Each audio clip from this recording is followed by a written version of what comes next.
Hey guys, EthDo here, and today I'm back with an all new Minecraft video.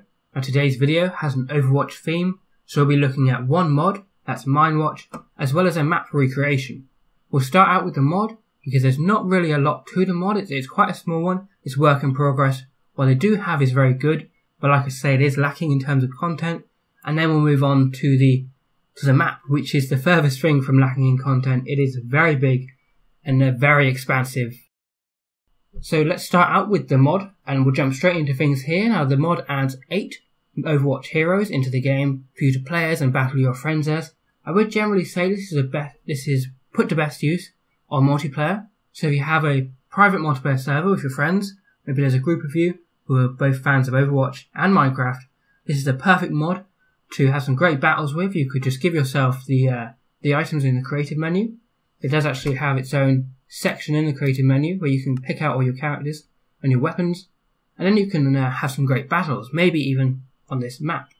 If you are playing survival though, there are ways of crafting this armour, and I'll be showing you how you do that throughout this video. So let's jump straight into things here with the Reaper. Now I don't play a whole lot of Overwatch myself. I only play very occasionally, so I don't know all the characters too well, but I do know the Reaper a fair bit because he is my favourite when I do play.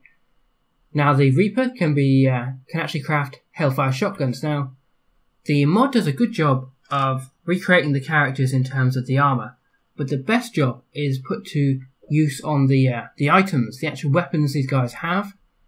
Very well recreated. I'm not using any additional texture packs, this is simply the default for the mod. They look very, very nice. Now to get all these items and these weapons, you need to find tokens. Now these will be given to you in a 1 in 100 mob drop. So if you kill a zombie, or you kill 100 zombies, your chances are at least one of them will drop a token. It could be a Reaper token, it could be another character.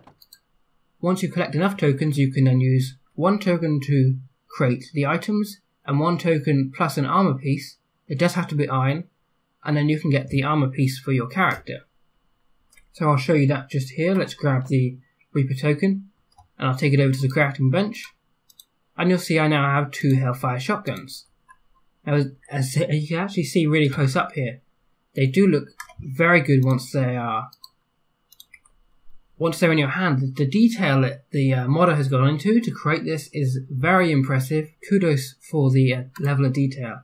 Very nice. Sometimes they seem to fire together. Occasionally they should be firing alternating. There we go, it's doing it now. It doesn't seem to when you first pull it out, but very nice. They do about 7 to 8 HP of damage. That's about the same across the board with all these different items. I hope in the future they will vary the damage a little bit and vary the armor strength somewhat as well, so that stronger characters in Overwatch feel stronger when you play as them on the mod. Moving on, we have Hanzo, and Hanzo does actually have his bow. Let's try and grab it off his armor stand here. It's very hard to grab, there we go. Very hard to grab items from the hands of armor stands, but once you have them, once you have this bow, you can obviously fire off some shots.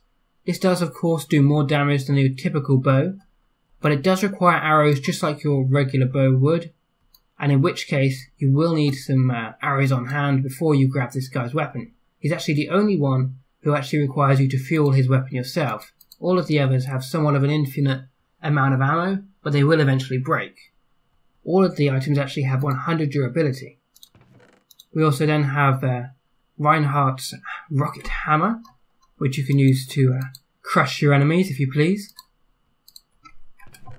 Moving on, we have the Anna token, and the Anna token can of course be used to craft the biotic rifle. I will show you just quickly how you craft these armors, just so you know this is 100% legitimate. It doesn't actually matter where in the recipe they go, as long as the two are together.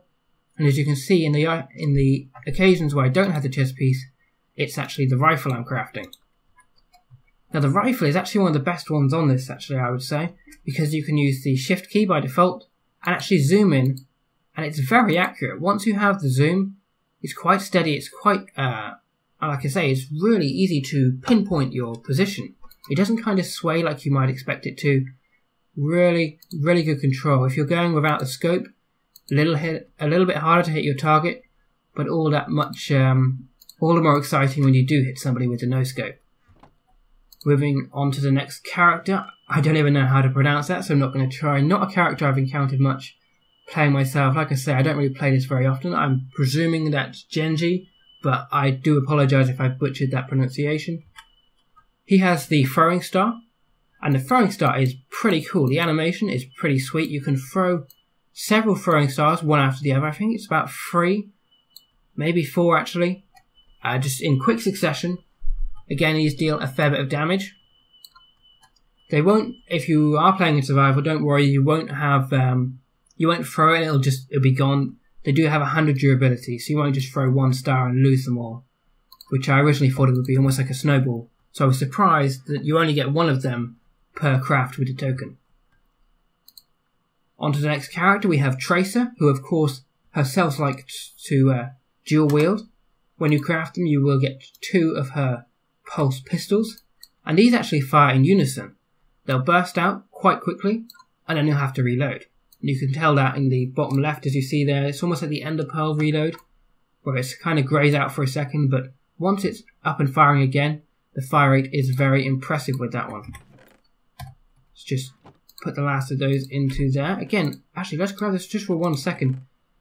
The detail, again, the accuracy on the texture is very nice. I was particularly impressed with that one. Next character, we have McCree. I believe that's McCree. Again, I don't know these characters' pronunciations 100%, but he has the Peacekeeper, which is a pretty nice looking revolver. Very nice on that. And last but not least, we have Soldier 76, and his pulse rifle is by far the best looking in the game. The 3D textures you've got there, it looks far beyond what you would expect from your typical Minecraft gun. You would expect it to almost be 2D, almost like the regular bow, but they've really gone all out. And what I like about this one is you can't actually sprint while shooting. So that's one hindrance that the soldier has. Obviously that's acknowledging the fact that it's a very big gun that he's carrying around. Maybe compensating for 1 or 2 things there. But it's a very impressive gun. Fire rate, again, is very good. You don't have to reload for a very long time. And just the detail that's gone into the texture is very impressive. Now, like I say, this is a work in progress mod, so for now there are only a handful of characters. But in the future there are bound to be more. The mod creators say in the forum actually that they are planning on adding new characters and do quite regularly add new characters. So if you are watching this in the future, maybe a month or 2 in advance, you may see the likes of Mercy or someone like that added into this character roster. I really hope they do add more characters, and I hope to come back to this mod in the future and see how they've implemented all these new Overwatch heroes. So on to the second half of today's video, we'll be looking at the map Eichenwalde, remade by Oskip, Harvey Osborne and Dang2. Now for a 3-person job, they have done a very good job of making a map on this scale. Now the map is very big, and they've gone not just for the areas that you can play in, but for the areas you can't always see. They've gone and created a map that's very authentic, very accurate, and of course absolutely massive. I would typically expect at least 10 plus people working on a build this size, but with just the 3 of them, they managed to pull it off. So credit to them. They've also actually created the surrounding area here. I actually thought originally that this was just a regular Minecraft world, but it's actually a super flat world with their own little forest around the castle build, and actually a really nice natural looking hillside there, which is from personal experience very tricky to recreate. So let's go to the castle entrance here, to the portcullis, as we start off the map tour. Now as you can see, there is a lot of detail gone into this. Bits of mossy block and mossy stone, cracked bricks scattered around, not too often, but not too infrequently, to make the detail just a little bit extra. Obviously the vines play a nice part as well, and just the actual proportions and representations of the map is a very on point in terms of the real map on Overwatch. These rooms have just been filled with random items that fit well with the theme. And like I was saying earlier, if you were going to use the Minewatch mod, something like this would be a great map to use it on. I mean, you could quite easily use that mod on any map you prefer. You could just create a new Minecraft world and have some great battles, I'm sure, with a group of friends. But if you did want the authentic experience, without actually playing Overwatch itself, using this map is actually probably the closest you can get to achieving that. The throne room here is a very good representation of the actual game. I have seen the map in the trailer before, and this room in particular features quite heavy in that trailer. There is actually another room in behind as well. The dining room, situated back here, is another very nice build. The flooring actually really nice. Just in general, it's a really good build. It's a very impressive scale and very authentic. They really have tried to pay homage to the actual map here and create the most accurate build, most detailed build they can. And with just 3 people, it's a very, very impressive build. If you do enjoy using this map or the Minewatch mod, then please share this video with a friend so that they too can enjoy it. Next Monday, we'll be looking at the Aqua Creepers mod. Thanks for watching, and I'll see you then.